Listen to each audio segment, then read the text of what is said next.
Ammons Bogus Hangout. I'm going to have everybody introduce themselves. Doc? Hello, everyone. Doc Sheldon here of Intrinsic Value SEO and Search News Central. Terry, you want to introduce yourself? Terry Van Horn. I just semi-retired now. I'll talk a bit later about what I'm kind of doing. Okay, Some other Steve? Steve Grinzer, Steam Driven Media, and nowhere near semi-retired. Oh, you're still working 18 hours a day, Steve? You haven't even cut down. Pretty close. Yeah, semi-retired, that's down to 12 hours a day, right? Yeah, we're just working half days now. Self-employed, that means you're working all the hours that fit in a day. Pretty much. Means you're working hard and not making much. And I'm Bill Slosky, author at SEO by the Sea and director of SEO research for Go Fish Digital. So I've been telling everybody about my trip to PubCon last week. And I do enjoy Las Vegas, all the places to dine and all the sites. And I don't spend much time gambling because I suspect I'd lose if I did. I suspect most people do. That's a safe bet. Anybody who thinks they win in Vegas, well, would the place still be open if everybody won? I go with a different goal. My idea of winning is sitting at a blackjack table and screwing with card counters. There you go. What do you mean hit? You can't hit. You got 16. Watch me.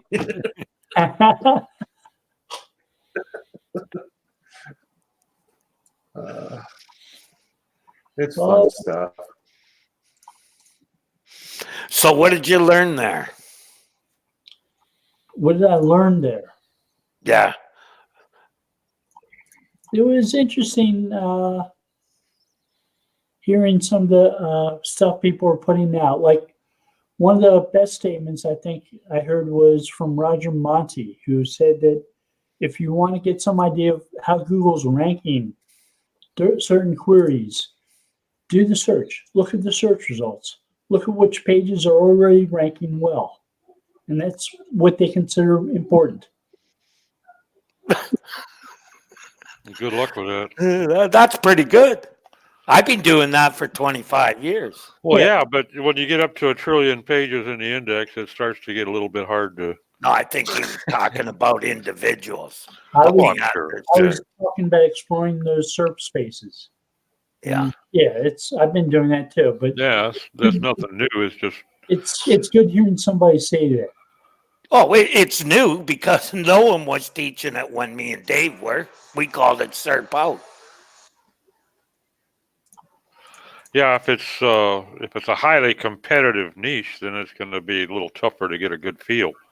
Well, if you didn't realize during Universal Search, right, when they switched over to Universal Search that you had to look at the SERP to figure things out, then you were like asleep at the wheel because it was necessary. Because there weren't even tools to tell you what elements were in the SERP. And the universal search results have changed over time. They're very different now than they were 10 years ago. Oh, yeah. Yeah, I read your piece the other day where they expanded universal search to include those other related searches and queries,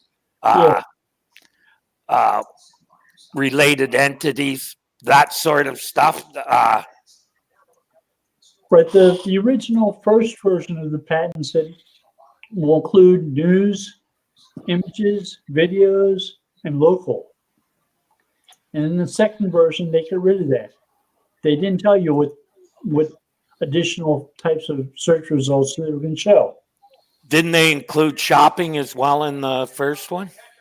No, they didn't. They didn't put shopping in there. They said these are the types of things that we will show, these types of categories. So they sort of left it open to say that they could show other things.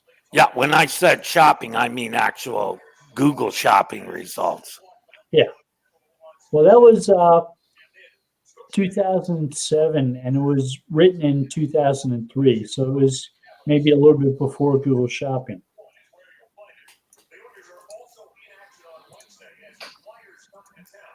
Yeah, I'm not sure what it was called then. Might have been products too.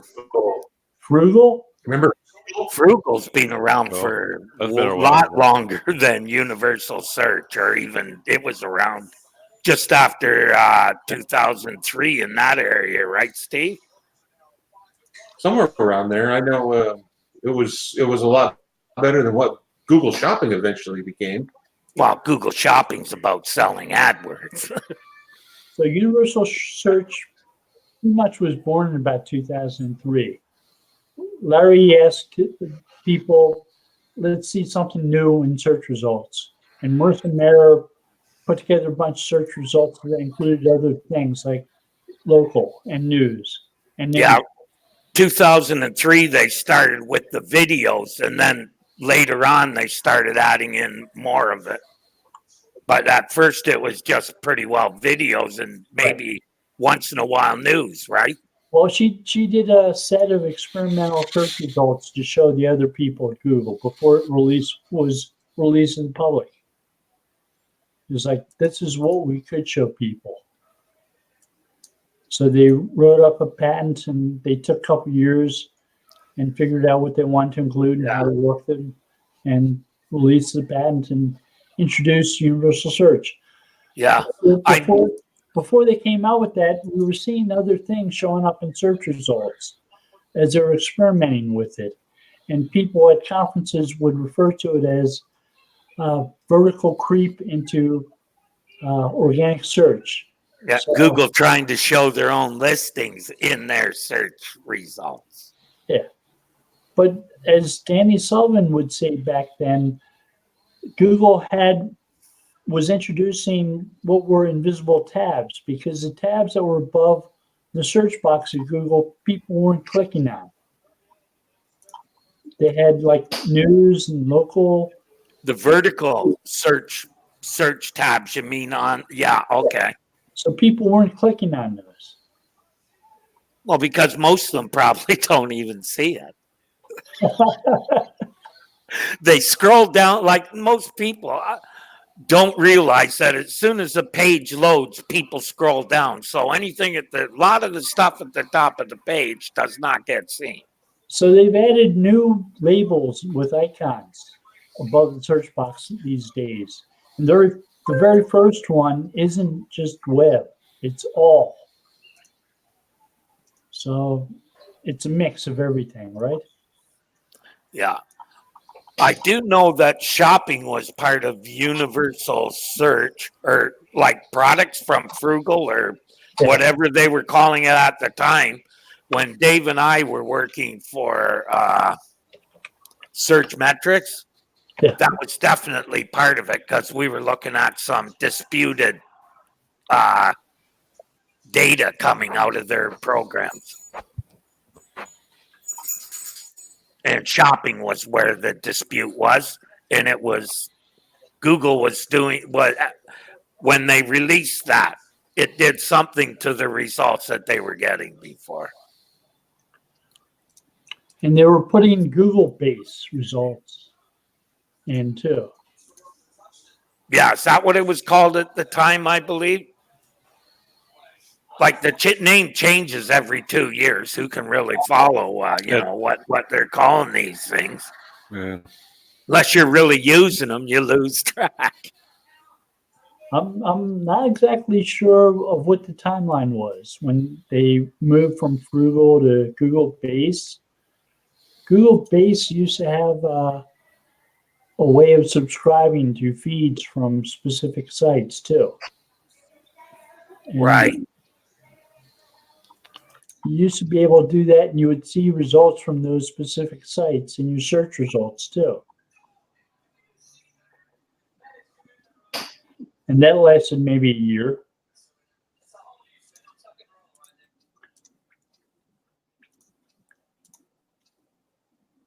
Well, that's interesting, Doc. That looks like you flew out of the seat and then flew back.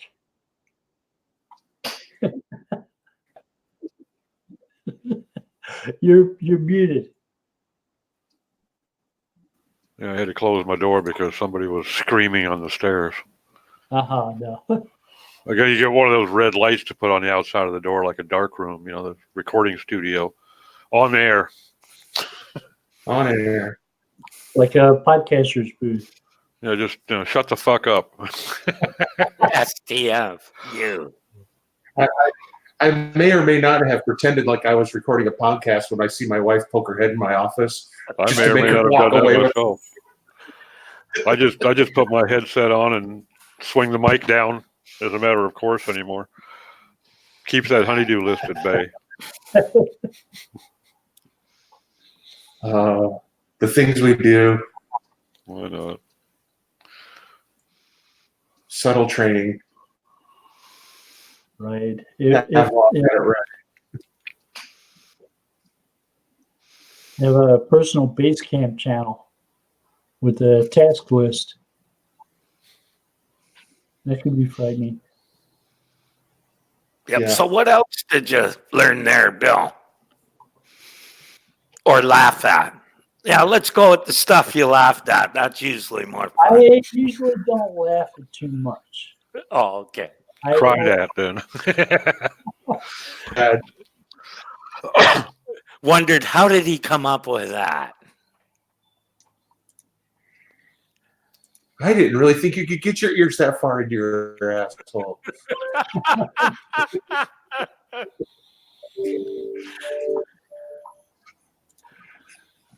So I enjoyed presentation by Marie Haynes and Lily Ray on EAT. I'm not convinced that, and they didn't say that EAT itself was a ranking algorithm. They said there's lots of controversy. There's lots of dispute over whether or not Google can actually identify scientific consensus. Oh, And- Jesus Christ. You're gonna hurt yourself swinging your neck back and forth like that, Terry. Yeah. You're gonna strain something.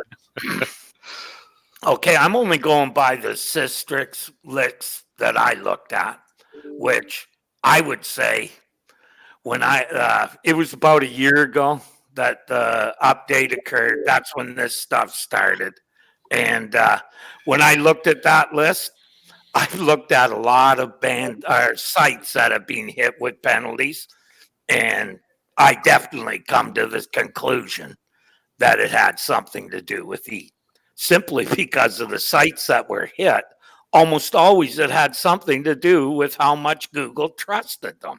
For instance, if you had most of the e-commerce sites that got hit had what I would refer to as skeptical or skeptic reviews. In other words, the people who were doing the reviews hadn't even bought the product, and the people collecting the reviews hadn't even bothered to ask. Well, as some people from Google said, it's not necessarily the opinions or the statements people are making, Right. how trusted they are as entities. Correct. That's what it seemed to me. Not that they were trying to verify facts, Yeah. but how trustworthy it was. Well, For in instance, They have even said that it's not their job to try to fact find, and that's not what they're interested in doing. It doesn't make sense. Good at. Yeah, it wouldn't make sense for them to even try to do that. well, they could, yeah, sure, I know how they could do it. Set it up in a capsule like they do everything else they want to verify. Yeah, but on Pictures, words, they've done it before. a live basis, though, it's just such a massive task. I just can't see them wanting to dedicate the kind of machine cycles it would take to even scratch the surface of that. Yeah, but the only ones you really have to test are the first 20 or 30 that people actually see, right? Problem is, if you check the first 20 and 5 of them are crap, and you pull them out, another 5 move up. Okay, it's just not a. I just don't think it scales well for them, and really, it's not their moneymaker. Why would they be worried about that? I think it kind of puts them more at risk too, because Well, legislators are already trying to hold them responsible for what shows up on pages that they show in the SERPs, which I think is frankly bullshit. They're a search engine. They're not a publisher. yeah. Do you remember the atmosphere before Google introduced Panda, and that they were getting criticized heavily by places like New York Times, Mm-hmm. who were writing articles saying, I've been doing searches at Google and I'm really concerned about them. I'm really worried about what I'm seeing. I'm seeing a lot of nonsense. Yeah, but they were trying to sell newspapers, not actually find problems. Well, yeah, if you take a pot shot at a big guy, you're gonna sell more. Google wasn't trying to sell newspapers. No, I mean, but the people who wrote the stories. If you want to get lots of coverage on the internet, you say bad things about Google and everybody flocks to them. Yep.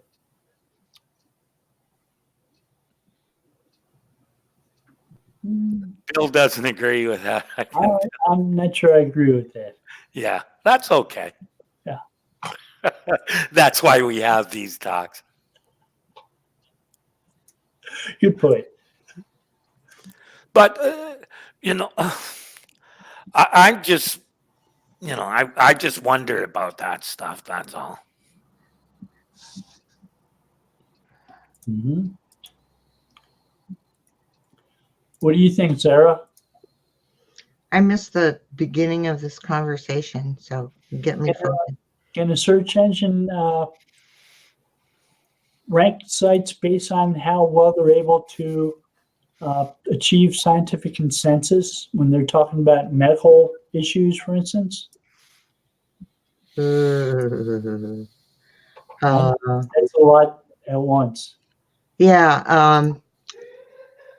I don't know. The people are balking at the consensus part, or Well, the research part. Because if you have original research, that doesn't mean there's a lot of consensus out yet. So you have like a National Institute of Health Okay. publishing one story and Dr. Mercola publishing another story. And they are inconsistent. Okay, so you're saying Google's Which one to rank higher? So it's tempting The one to that bought a blog post. what? Steve? Well, The one that's that bought a big. guest blog. Yeah. Where Google is concerned, as Doc has mentioned in the past, there's so many things going into that, their location, etc., that it's hard to say. But here's the thing, the way I look at it, right? And this kind of supports that fact, right? If Google wants to be the place where you go and you click and you don't go to other sites, as we all know, the end game is one click. You go to Google and you get what you want. You don't go to other sites. That's the end game.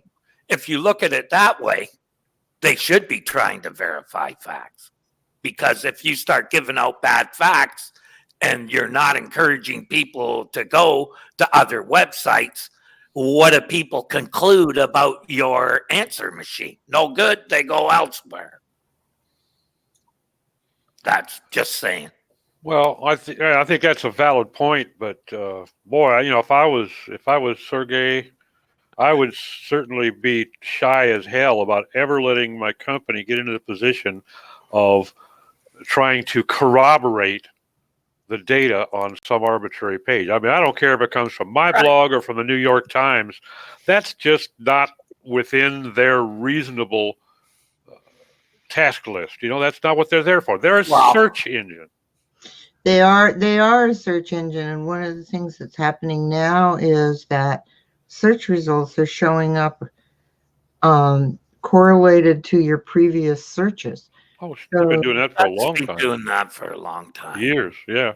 Yeah, but so what I'm saying is that, what's ranking one place isn't necessarily ranking another place on an individual search. Absolutely. And You know, since but that's, to me, it's like holding the library responsible for the content of each and every book on each and every shelf.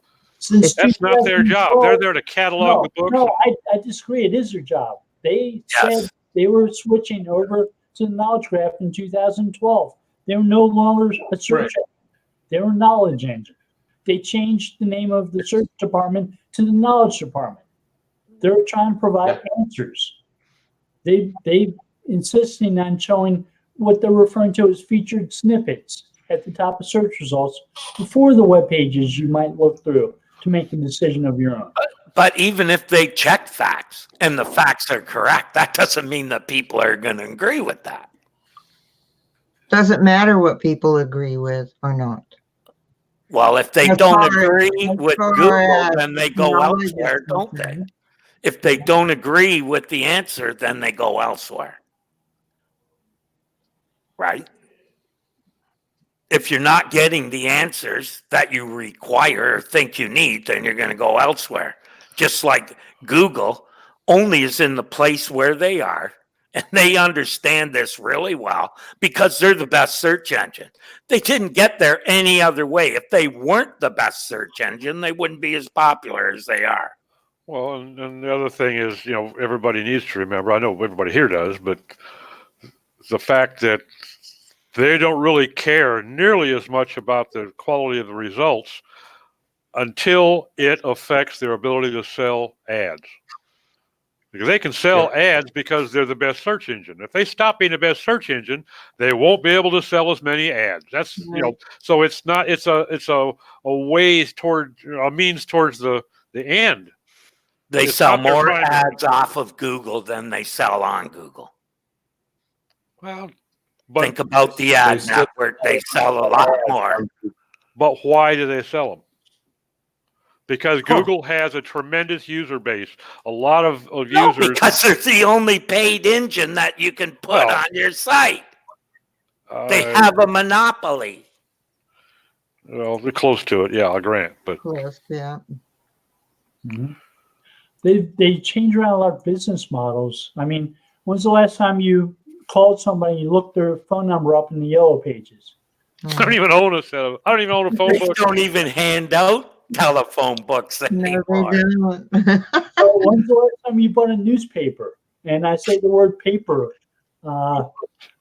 thinking I'd rather look my phone for news. Yeah. Yeah, I think most people get their news online or on TV. Yeah.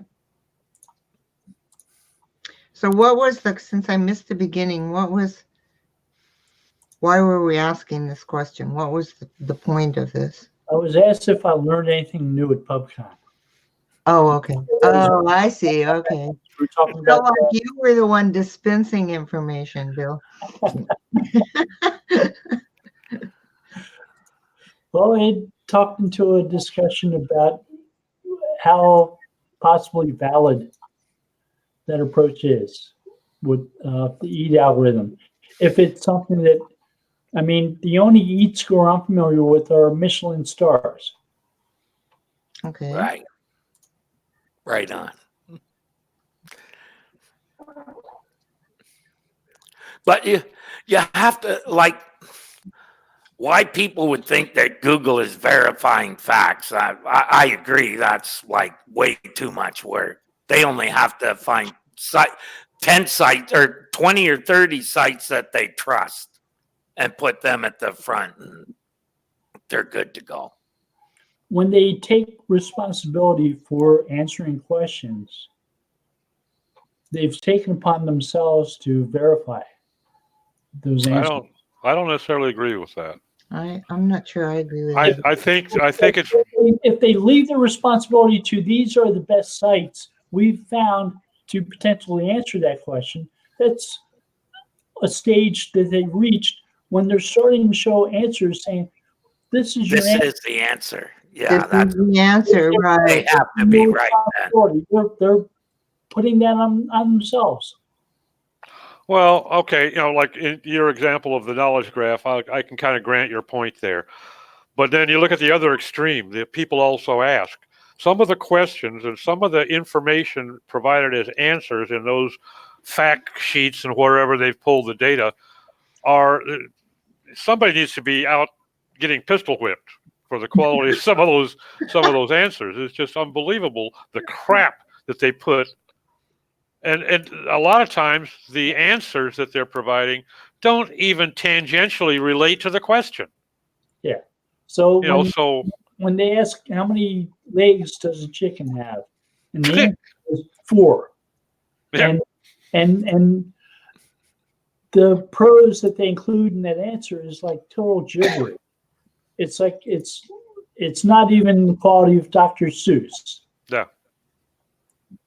Yeah, it's if that is in fact their goal, they're Yeah. failing dismally.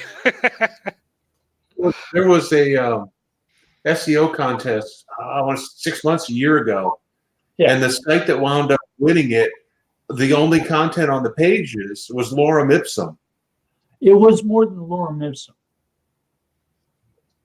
but not a whole lot more. Right. Well, but there had to be some keywords in there to rank for something. he was using keywords and he was using related phrases, and Google was identifying that the related phrases were on those pages and ranking the pages because of them. So all the rest of the content could have been gibberish, but if the related phrases were relevant to the keyword terms that pages were ranking for, the pages were ranking for those terms. If you had the words that were on the top 10 page, it doesn't matter what's around it. They're only looking at those words that they're making a score based upon. But that's It was, just it. I mean, it was a failure to apply that algorithm correctly, intelligently. yeah, They were that just much was- proving. They were just proving how much nonsense there is to anybody who's still looking at matching keywords. Using phrase matching as a way to decide how to optimize your pages. You have the phrases you want to optimize for that page, but you don't do it just by, saying the phrase 3.4% time. Oh no! Next thing you're going to be saying that keyword density is not a factor. No, I'm just using that as a board. There goes your an credibility, example. Terry. That's an example. Oh Lordy. But you hear what I'm saying. It's more like those related phrases are all that really matters. Yeah. All the rest of the context really doesn't. Because they're not like, that's what's hard to the change. And partly why I said, I don't know if I really want to keep doing this. So that was a rhinoplasty and Texas site with the lorem ipsum. yeah. And they did go get phrases from other pages that were ranking highly for keyword phrases on those pages. And the use of the related phrases was enough to make the pages rank highly. However, most SEOs would see what Steve saw, that lorem ipsum was most of the page. Yeah. Hopefully, Steve understands why it's still ranked, and the rest are probably still scratching their head. My So- issue was that it goes, in my opinion, it goes more towards this whole theory that EAT is a ranking factor. Because how could a site that has a lot of generic placeholder text be an authority on anything? Well, think about it, Or an Steve. expert? Think about it though. If there had been a bunch of let's just say a page full of content that kind of it wasn't gibberish, wasn't lorem ipsum, but it wasn't contextually focused on, it wasn't relevant to the term you were trying to rank for, that would have confused the hell out of things, and that page would be on page 60 of the SERP. Okay, but by putting in lorem ipsum, it took any dilution out of it. Now the only context to be grasped on that page is the phrase that they were trying to rank for. So actually, that was kind of smart from their standpoint that they put it on a nice clean plate. There wasn't any garbage there to confuse the algorithm at all. It was nothing but the search query that they were trying to rank for. I think they were also trying to prove a point. Yeah. Yeah, I think they were Undoubtedly. trying to prove a point because there's a next step after showing up in search, and that is people actually reading and connecting with that business, whatever it is. Well, they And certainly if they're getting lorem ipsum, there's no connection. they certainly weren't trying to sell rhinoplasty services in Texas. Right. If they were, they weren't doing a very good job of it. No. They were purely making fun of Google and letting Google know about it. I would say they're making fun of SEOs, not Google. Probably a little of both. Yeah. They're A exploiting little of both. algorithm. They're not exploiting SEO's algorithms because SEOs don't make those algorithms. Right, but they're showing they matched the algorithm, right? If they did the best, then they must have done the best job of ranking that site or that page, rather. Yeah, but that particular exercise that they won with, that would not. There's no way in the world you could apply that effectively on a customer site. Another reason no, you could. You could take the concepts and the method and apply it to another person's site. If you're doing all the rest of the stuff too, I've done it. if your pages are contextually focused, for instance, yeah, If you replace lorem ipsum with actual text that was written for that audience, yeah, you could. Towards the end, that's how I did all my research. I went to the top 10 pages, downloaded them, took the copy, counted all the words on the page, how many times they repeated, where they were in the page, etc. And believe me, I had no trouble ranking those new pages. no, I'm just saying that you can't do what they did and expect that alone to have any effect. Right. Nothing anymore works in isolation in SEO. Now there's so many things being looked at that what you used to be able to just go put up 100 links or just straighten up your meta descriptions or your titles rather and get a benefit. You could see something happen in your rankings. Now you can't even, your rankings aren't even stable because who and when and what their search history is and the whole thing changes the rankings. So you can't expect any one thing to have a major effect. So you couldn't do what they did on a customer site and expect it to have that same sort of effect because no single thing you can do to a customer site is going to do that anymore. 15 years ago, yeah. Not today. You got to do all the things or the lion's share of them. I did something very similar on a customer site about a year and a half ago, and it worked. I didn't do all the things. Yeah, I agree with Bill. I've done the same thing. Not for word like payday loan, mind you, but for, a term that I was trying to rank for. Sometimes you're trying to rank for terms that will be important 2 years from now, not what's important today. Well, so, yeah, I know it works, right? Or I wouldn't be out here talking about it. Yeah. I know it used to work. I will bow to both you guys. I have not seen it in a couple 3 years, so that's why I'm saying I have my doubts that it would still work. What's good about it is people are going to learn from it because there's no tool to do this for you, right? There's no tool. The only thing a tool could do for you is go and collect the page and tell you how many times that term was repeated on the page and where it was repeated. So segment your, I could probably do it if I wanted to, but I think that's the way you do it now. A tool like the LSI keyword tool, they picked a crappy name, but it's probably doing the right stuff. I keep on seeing people saying use LSI keywords and pointing to different things that have nothing to do with even the LSI keyword tool.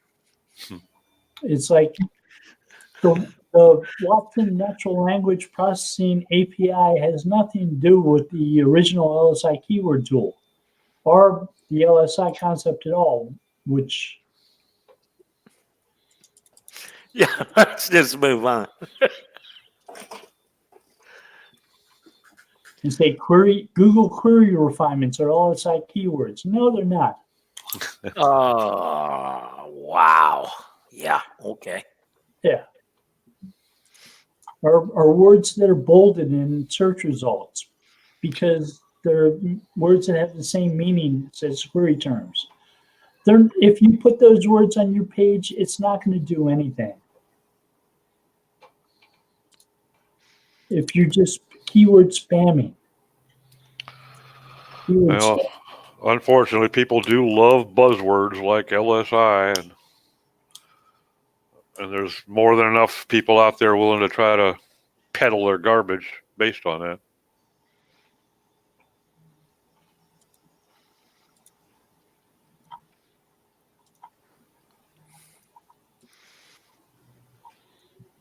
Wouldn't be garbage, it'd be sewage. Yeah, garbage was presumably consumable at some point in time. Yeah. Good point. That's good. One of the things I do when I'm writing articles is to get a sense of what people are looking for. So I use Answer the Public to get an idea of what search terms people are using right now to when they're asking questions about a specific topic. And then you can get whole lists that you can download as a CSV, but some of those lists are outside of what's included in those lists as far as writing content is concerned is outside the topic of that particular page or article or whatever. So I don't just download the CSV list. I just take the phrases that I think are pertinent to what we're doing. For instance, on a category page for a retail site, what are the things people are asking about the items in that category? And then those are things that I try to incorporate into that category page description for the big overview of all the items that are for sale on the website. But and we just did that for a category page, and it went up maybe 10 days ago. And we also had an old list that their SEO person had constructed of keywords. So we kind of did some of each. But I think that from creating content, focusing on what people are actually asking is, and relating that to whatever the keywords that a client wants to use makes much better sense than just keyword.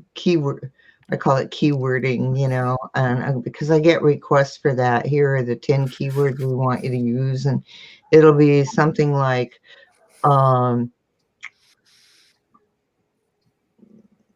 property management, business systems, property management, marketing, property management.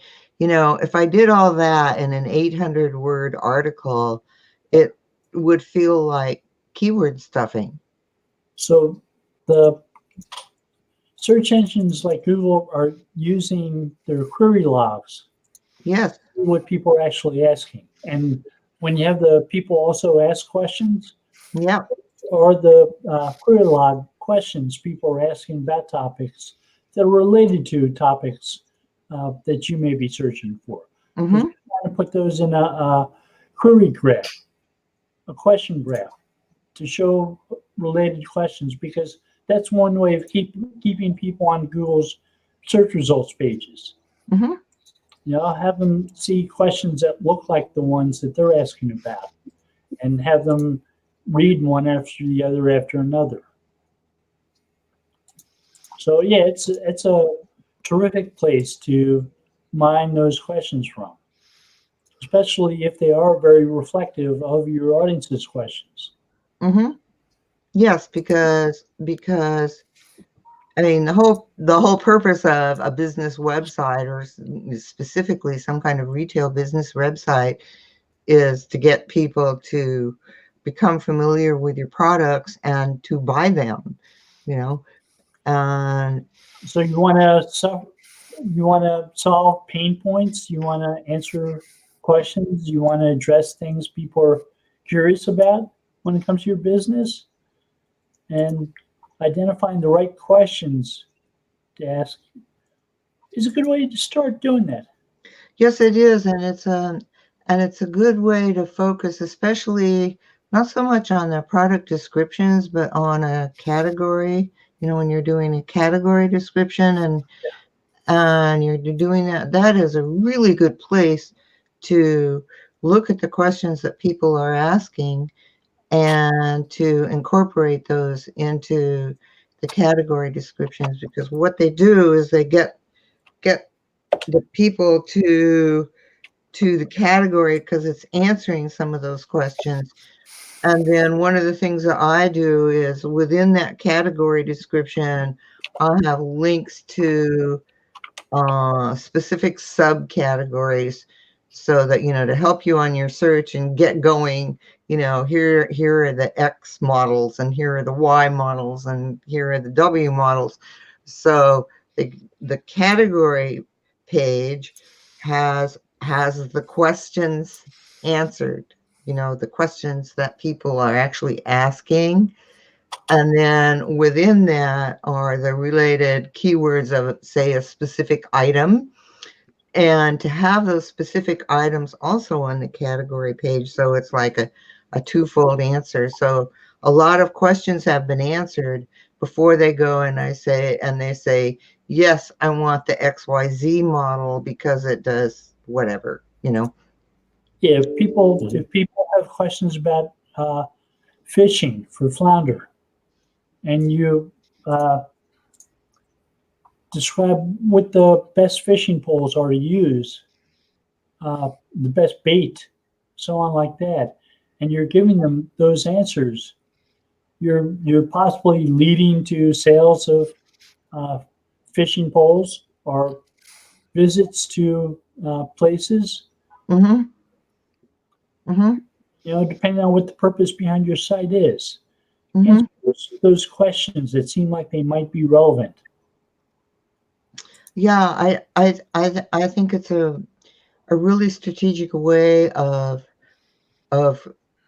creating content that gets people to the right place, because if you bury the answer in a busy landing page or homepage or whatever you want to call it, you know, it's just going to be lost.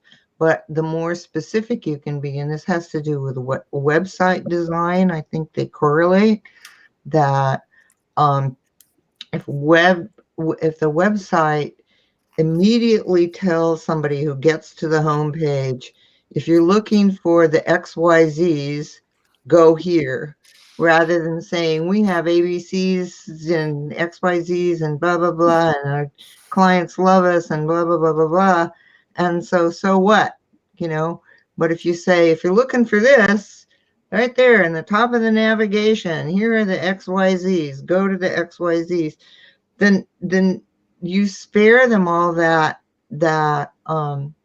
time, because people are looking for answers, especially in retail. They're looking for answers, and they want to go to the XYZs right away. And you need to guide them. This is all about what's it called? Customer UX, user experience.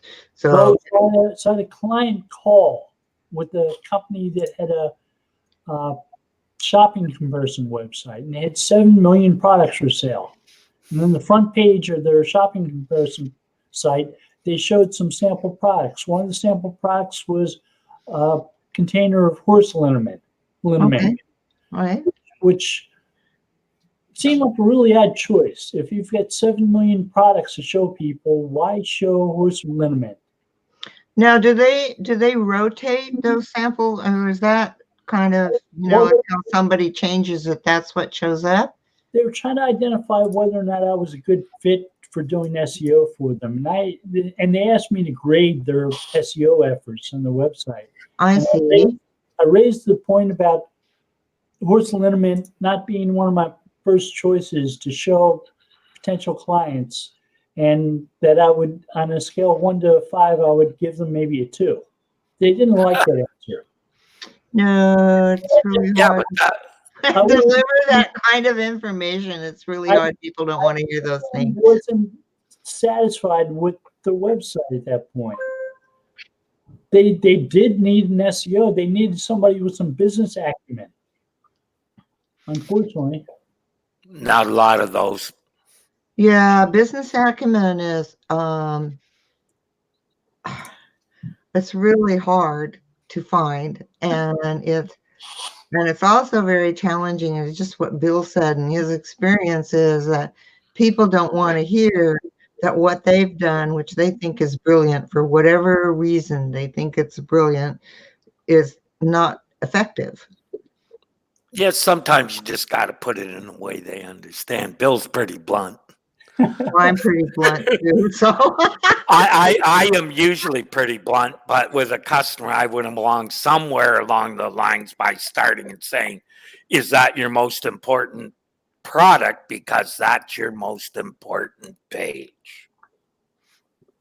with the choice of 7 million products, you're showing something nobody's going to want to buy. Not really interested in that. Hey, I'm not so interested in doing SEO for you.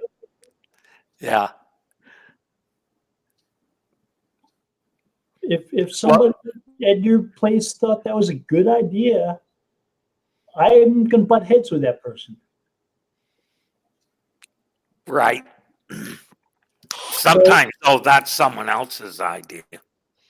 Yeah, I can tell you, I Yeah. worked for a client one time that on one product, he wanted to sell a lot more of it because he got a free trip at the end of the year. That wasn't exactly his best product to be pushing, but I did it for that reason. Because he explained to me what his goal was. That was his goal for that product. So I followed and gave him what he was looking for. So once he won the trip, did you readjust what happened? It's every year. Okay. So I see. Right. he told me that was important to him, and I said, okay, it'll always be on my priority list. I have had That's knowing the customer. Yeah, Most that's- SEOs ask SEO questions and ram some program down the client's throat. Whereas someone like Bill or Steve or myself and Doc will ask the client about their site before I even try and give them any SEO advice, because I can't give any advice if I don't know what I'm trying to optimize for. So what do you tell a client when they want to rank for their vanity term that is like one that nobody's ever going to search for? It depends on how hard it is to rank for. I show my clients always prioritize lists. So that keyword, I'd be able to look at it and say, see where it is on the priority? Tell me why it needs to be higher. Or explain to me why I need to make that more of a priority. Hmm. But I start by prioritizing all keywords. I don't just go to SEMrush and get a bunch of numbers and plug them in and there it is, right? I go to actually go to the SERPs, see decide who's ranking the most consistently, and then figure out why they're going for those keywords and apply it. So the keywords with the highest levels of search volumes aren't necessarily the best keywords. No. No. Okay, I can tell you one where the highest term brought in no sales whatsoever. Yeah. Even if you rank for it, it would not sell nothing. So the best keywords are the ones that actually convert. Right. There you go. That's a good bottom line. Well, you know what I say. You can't take rankings to the bank. You No, can you take can't. sales to the bank. That's right. It's how you keep your company in business.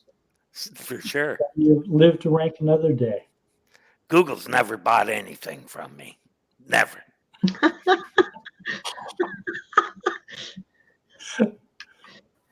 Good point.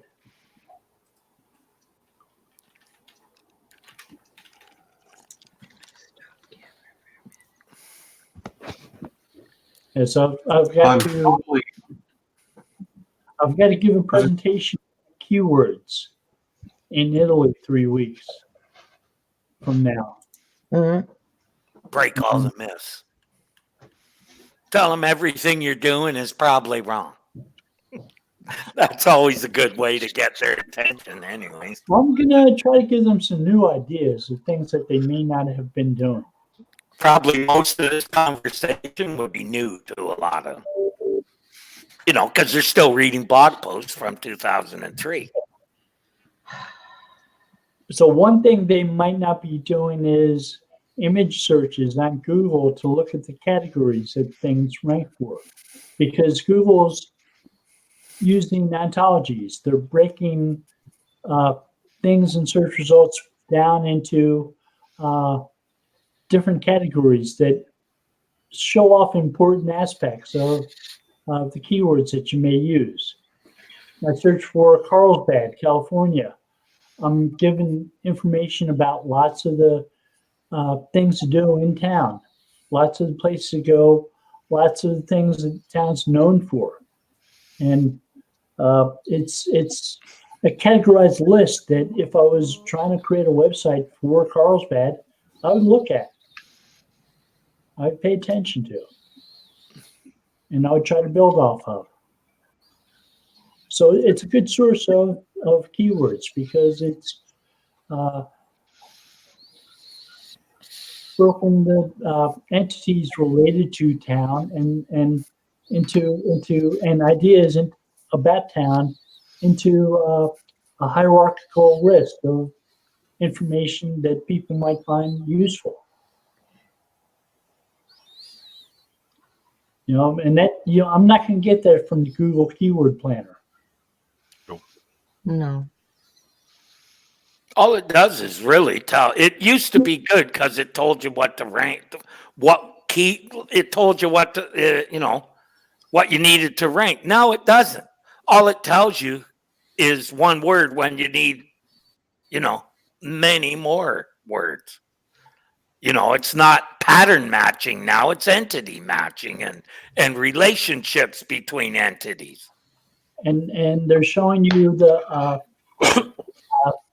search volume for words that may have more than one meaning, and they're not telling you which meaning is getting that search volume. So search Jaguar, it could be the cat, the football player, or the car, but it's all just one search volume. Well, here's the other thing about search volume. I've seen terms that had hundreds of queries. Yeah. But I can tell it's SEOs using tools to query the database every day, like fools. But, you see 100 queries for a keyword, 15, with 15 words in it, for Christ's sake. How many people are going to do that exact same query? No. Not 50. Even in these days of conversational search, it's unlikely. Right. I mean, So- people are performing longer queries, but they're talking those into their phones or their. Right. I think most people have realized you don't need to put in as much as you used to. Doesn't really help. Probably makes it worse. You know, and the thing about talking into your phone, as an example, is that you get, when you talk into your phone, the results that you get are not a list of ranking sites. You know, you get, Google does maybe 3. It's like a little carousel of something, you know. Depends what kind of search you do. Yeah, or you get one answer. You get the one answer according to Google.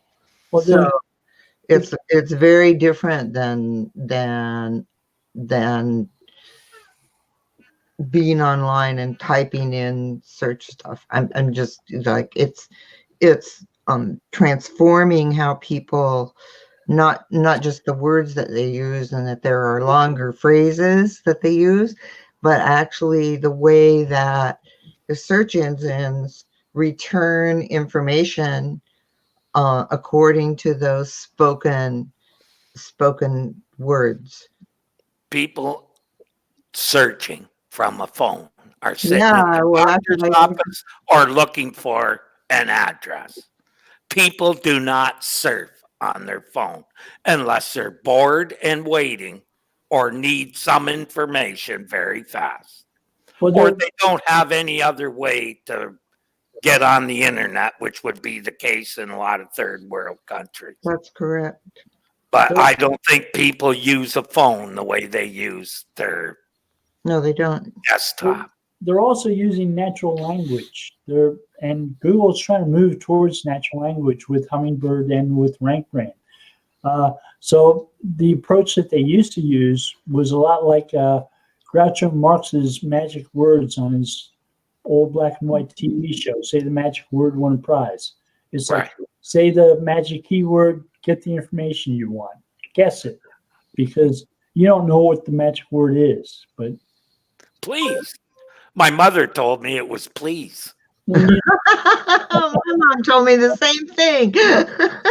when you search for something that you don't know too much about, your chances of hitting upon the keyword phrase that's actually going to give the information you need is not very likely. It's not very good. It's better than it used to be 10 years ago. Boy, that's for sure. Right. So you need to do the search, look at the search results, and try to get a better idea of what phrases, what words to use. And then- Right. What are the words they're looking for? Yeah. Mhm. Yep. Well, an interesting one. A few days ago, I did a test. I sat here and I did some voice search from my desktop, and then immediately did the same voice search from my phone, and I got radically different results. Yeah, because that makes sense. And, Because desktop, and on the same, I mean, I'm hooked up to my phone is here on the Wi-Fi for the same location, so that wasn't an issue. So it had to have been device driven, and or the voice agent. So are you familiar with federated machine learning? No, I've heard of it, but I'm not familiar with Google it. ran a blog post about it, and what it is people do searches from their phones, and Google will try to help those searches by doing rank brain type stuff, and identifying words that are missing, things like that. At the end of the day, Google will upload all those to the cloud, share them with all the other searchers using phones. And this was primarily with Pixel phones 2 years ago when they first started doing it. And I think they've started using other phones. But they then download that dictionary of additional terms and so on to people using that type of phone. That's machine learning, but it's device driven. And they refer to it as federated machine learning. So when you do a search on, say, a Pixel phone, it's going to get different results than a search on a Samsung phone. Yeah. Also, I found when you're comparing, for instance, I was working on some event programming and I started doing queries on in the query box, right? And then I did some through a phone. And when all you had to do to get your event to come up on the desktop was name your page events and have the keywords in it, and you would be there for sure. On the phone, totally different. Totally different. Didn't even show up on the phone. So I think there's big differences. It may be mobile first, but how they construct results for the desktop and how they make up the results for the phone are two different things. I'm pretty sure of that. Well, for instance, the other main variable for me was my desktop is a Windows machine and my phone is an iPhone. So got an entirely different agent there that I'm dealing with. So you were using a good device and a dumb device. So would that And the iPhone would be the dumb device, in my opinion. So, See, I'm just the opposite, Doc. I have a Mac, but then I have an Android phone. So I have a friend who likes hearing Siri and Google Now argue.